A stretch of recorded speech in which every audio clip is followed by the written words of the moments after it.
Ding! Ang bato! Darna! Welcome po sa Panlasang Ameripina. Ngayon po ay magluluto tayo ng napakasarap na putong bigas kasi may nag-order po sa akin.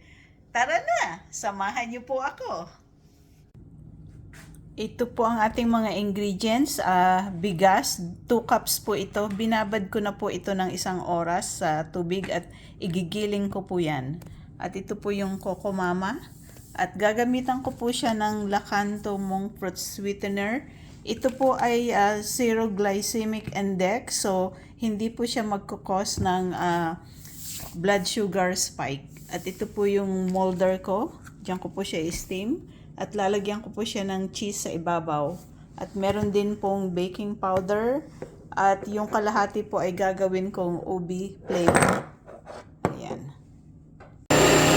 Ito po mga kaibigan, kinigiling ko na po yung bigas. Tapos ko na pong gilingin yung bigas. Ito na po siya at ititimpla ko na po yan. Ito na po yung mga container natin at lalagyan ko po siya ng melted butter para hindi po dumikit yung puto niya. Ayan. Lahat po yan lalagyan natin. Ito po mga kaibigan, nailagay ko na siya sa hulmahan niya. Ito po yung plain lang na flavor at ito po yung ubi na flavor. Nakagawa po ako ng 19 cups or 19 na puto sa isang recipe. Ito po mga kaibigan, after 10 minutes, i-check po natin kung luto na. Yan, insert po natin yung toothpick. Lumabas po siyang malinis, mukhang luto na po siya. At i-check din po natin yung isa. Ito naman po yung plain lang na flavor. Check po natin kung luto na rin. At mukhang luto na rin po. Lumabas na malinis yung toothpick.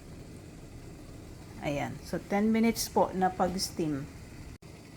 Ayan po, nilagay ko na po yung Eden cheese sa ibabaw. At steam ko po yan ng mga 45 seconds para mag-melt po ng konti yung cheese at kumapit sa puto.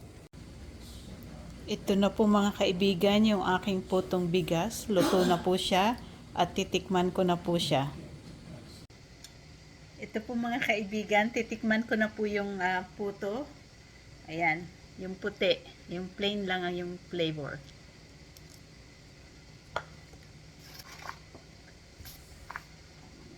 Niyo po mga kaibigan, lasang-lasa yung coconut milk at yung cheese niya sa ibabaw.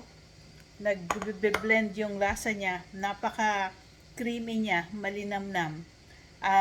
Kung nagustuhan niyo po ang video ito, i-follow niyo po ako, i-share niyo po yung videos ko, mag-comments po kayo, mag-heart at mag-like. At maraming salamat po sa mga new followers ko. I-follow niyo po ako at automatic ipa-follow back ko po kayo kasi twice a day chine-check ko po yung mga new followers ko. Pag nakita ko po na hindi pa ako nakapollow sa inyo, automatic po ipa-follow ko kayo. Kaya ay follow nyo po ako mga kaibigan at asahan nyo po na mas lalo ko pang pagagandahin ang mga videos ko. Hanggang sa muli po, abangan nyo po ang muling paglipad ni Darna.